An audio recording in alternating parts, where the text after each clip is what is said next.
Everton and their game plans are just like 75% of the time absolutely spot on. I don't know why they have these inconsistencies where they drop points when you're really not expecting to. Like Everton losing to Fulham, like what? Yeah, thanks very much, but I what on loved earth it, are you obviously, doing? but I just And they lost couldn't to believe Newcastle Fulham as got well, that. didn't they? Yeah. A couple of weeks before. Less thank you very Yeah. much. Yeah, More I what are you can't doing? believe that they have those results. Like that's what's a bit un-Ancelotti and just a bit confusing me right now. And everyone's saying, can they make top four? Well, at the moment, I would say no. Like this, Sean Carroll says, can Don Carlo take Everton to a top four spot? Sean Karras isn't the only one asking that question. No, but I just saw it on the doc when Lewis, Pedro, Alex Boatman has asked the same about West Ham. Everyone keeps. I think West Ham are more likely. Well, I say West Ham are more likely because Everton, you don't see. I mean, West Ham drew with Fulham 0-0, but they didn't lose this game. You haven't seen them lose to the teams at the bottom as much as perhaps you would expect in recent years. Whereas Everton have had some really weird results. I mean, on paper, this could be the marker point in their season where they completely kick on a big derby win away from home. And you look at that and go, right, can you now drill that into the end of the season and win 90% of your games, you get top four, I think. And they would. If they won 90% of their games left, I think they would end up in the top four. But, we've seen these inconsistencies. And I said this on the squad yesterday that I thought that if Everton have the season they've had so far and it continues exactly the same vein, they will miss out by a couple of points. They'll probably still get Europa League, but they'll miss out by a couple of points because you just can't be chucking away points against Fulham and Newcastle and getting the top four. It's just not going to happen. I agree. But my one concern here for because I think West Ham on the one hand are probably more likely, as you say, because of those drop points for Everton, those weird, freaky results. 20% of the time they just don't turn up, which is not something you can really say about West Ham. What worries me about West Ham is that they basically rely on Mikel Antonio up front and just don't have any other strikers because they sold Allaire in January and then didn't buy any more. I solved this problem for them, by the way, the other day. Jared Bowen as the 9. Well, he'd say he played a bit there, didn't he? And he keeps rotating into that position every night. He's good there. Okay, well, fine. Don't worry about it then. West Ham. Yeah, West Ham top 4, done. No, I think you're absolutely right. They rely heavily on Mikel Antonio, but Jared Bowen is a much better backup for them there than most people. Than a lot of the other people they've tried, because he does the same kind of aggressive direct runs in behind and at least gives you that out ball. And I think therefore is a much more sensible rotation option for Mikel Antonio than perhaps some of the other people that the West Ham have been using in that spot. Let's go back to Liverpool quickly. Tyler Wiseman says, is there anything Liverpool can do to turn their season around other than waiting for injured players to return and cutting out the mistakes?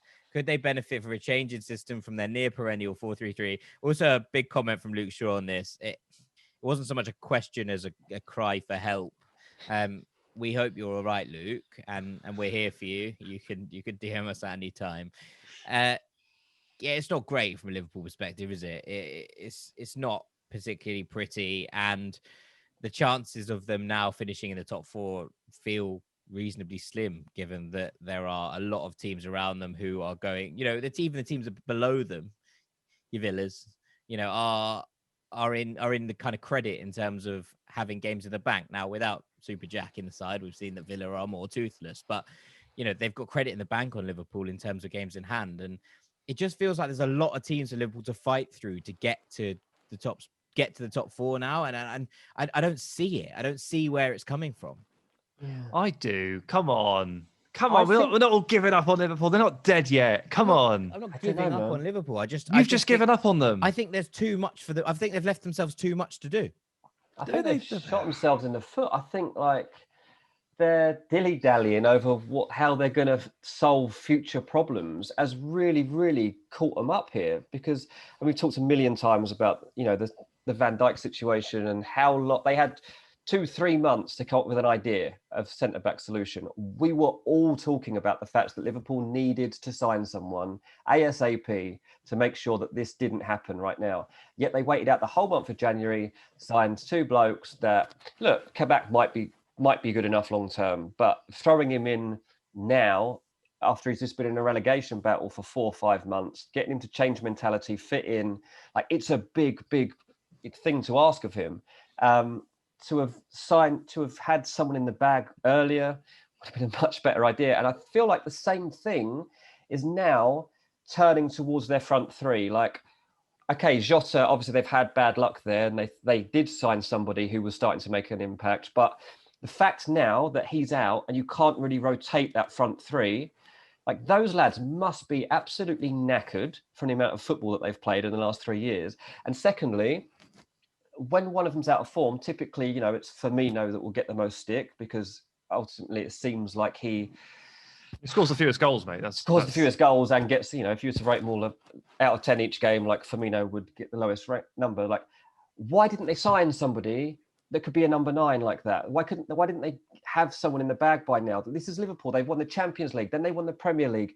They had to kick on, and they didn't do it because they bottled it and they thought they had done enough. They didn't have the money. They did have the money. They've got the money. They've won the Premier League and the Champions League. Liverpool have the money to do this, and they're constantly saying they don't have the money, but they do. Of course they do. Like, clubs can find money, can find ways to sign players. Like, there's no way they couldn't have signed someone better than what they have as backup for Firmino. I'm just not having that. They're the Premier League champions. Loads of people would have joined them. Look, very unlucky on the Jota thing, and very unlucky for a lot of different reasons for injuries. But when you talk about that refreshing of the front three there, Dean, obviously Jota's not in their control. They did loan Minamino out last month, and he's doing great. He's a goal scoring machine apparently for Southampton. His finishing is awesome. And it's a bit troubling really to watch, because like I've noticed a little trend here with Klopp's substitutes, and Liverpool are either they're getting either no impact from their substitutes whatsoever, or they're actually just getting worse when they bring subs on. So they change their midfield up 60, 65 minutes in, or they bring Shaqiri on, or they bring Oxlade-Chamberlain on. And I know that these players aren't as good as the ones that they're replacing, but they shouldn't be getting as, like, what's the phrase? They shouldn't be regressing as hard as they are mid-game with these changes. And the options are what they are because Klopp has decided what the options are. He's got rid of the ones he doesn't want. He's kept the ones he wants.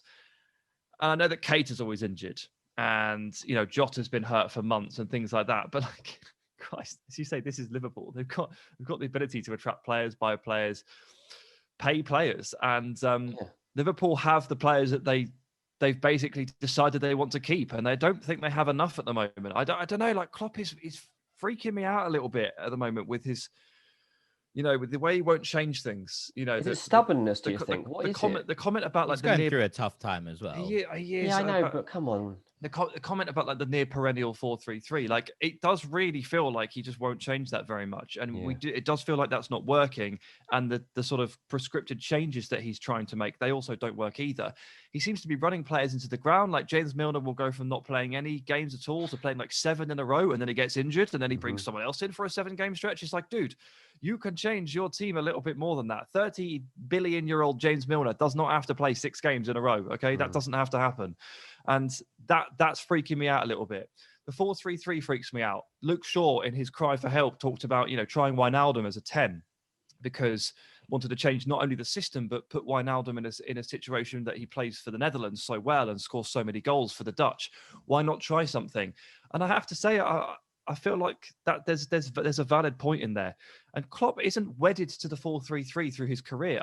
My distinct memories of Dortmund, his Dortmund team were 4-4-1-1 or 4-2-3-1 with Kagawa or Götze as the number 10 behind Lewandowski. He's got years of experience executing a brilliant system that is different to the one he has now. And I look at the personnel and I'm like, yeah, like you all fit into a 4-2-3-1. Thiago played his best football for Bayern in a 4-2-3-1. Wijnaldum plays his best football for the Dutch in a 4-2-3-1, or as a 10, sorry. So would fit into that system. There are definitely things that can be done here. And I don't know if he's just digging his heels in because you can become blinkered, right, when you're in that situation. I just did some totting up of Liverpool's fixtures, right? And I gave them, this is really generous because I've just said 9 wins, 3 draws and a loss at the end of the season, right? If you just look at the fixtures on paper.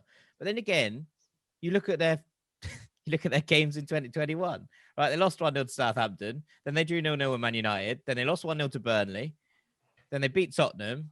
then they beat West Ham, then they lost to Brighton, then they lost to City, then they lost to Leicester, now they've lost to Everton. They can't win a game. They can't win a game. There is a point here that like the 9 wins, 3 draws, and one loss that I've just put down on paper ignores that, and which it shouldn't do, but it ignores that just for a second. And that's me giving them a best case scenario. That takes them to 70 points. I don't think 70 points gets you in the top 4.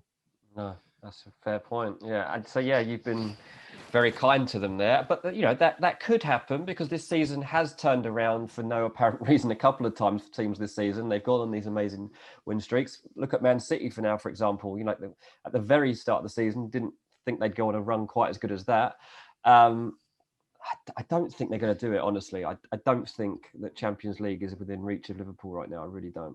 I think it's within reach. I just don't think it's. I think there's too many things in the way. I think there are too many teams around them that are going to end up with around that points total, but have a little bit more in the tank right now than Liverpool do. That's all I'm saying. It's not a swipe. It's just where it is. It's just mad. Like, you are now playing against Liverpool with absolutely no fear. I looked at the Liverpool game for Fulham in a couple of weeks, right? And I thought, might get a point there. There's no way that there's no way that Fulham should be thinking that. Liverpool's next game is Sheffield United away. I quite fancy Sheffield United. They're bottom of the league. Like, I can see it. I can actually see a situation where Sheffield United would win that game, and that shouldn't be the case because we're talking about the Premier League champions. But yeah, Sheffield United, then Chelsea, Fulham, and then that second leg against Leipzig.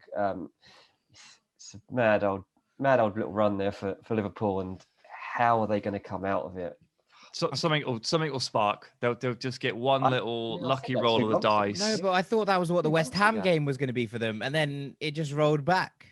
Yeah. No, it will happen. It will happen. I'm going with. I appreciate all of the logic and facts that you presented me, but I still, maybe I'm turning into narrative FC here that Liverpool can go on a run or something. But I still feel. Liverpool fan over here, look. I still feel it.